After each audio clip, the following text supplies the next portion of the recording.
Tesla Cybercabs seen testing with steering wheel at Giga, Texas. Tesla Cybercabs have been spotted being tested in increasing volumes at the company's Texas Gigafactory, as spotted this week in drone footage from the Austin plant, in posts on X, and from a construction update video on Monday. Giga Texas observer and drone pilot Joe Tetmeyer shared photos of the recently unveiled Cybercab testing at the facility. Interestingly, the photos also clearly show that the vehicle includes a steering wheel and human operator, adding to continued speculation that the Cybercab platform could be related to the company's plans for a more affordable mass-market vehicle for consumers. Tetmeyer says it was tough to say exactly how many Cybercabs he was seeing, since they were constantly driving around the factory. He says that at times he saw at least 3 at once, though he estimates that there were more like 5, and maybe even a few more. You can see a few screenshots from the flight below,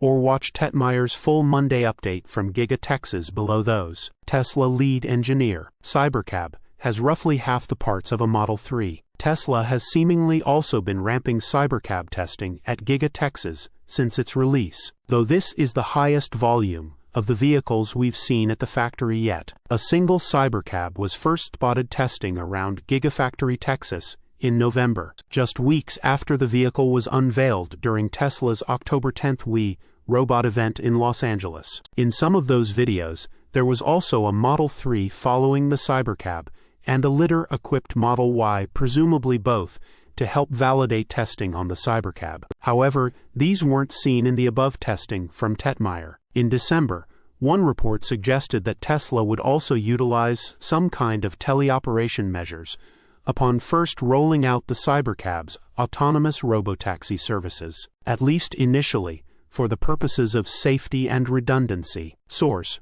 reposted and summarized from Zachary Visconti at teslarati.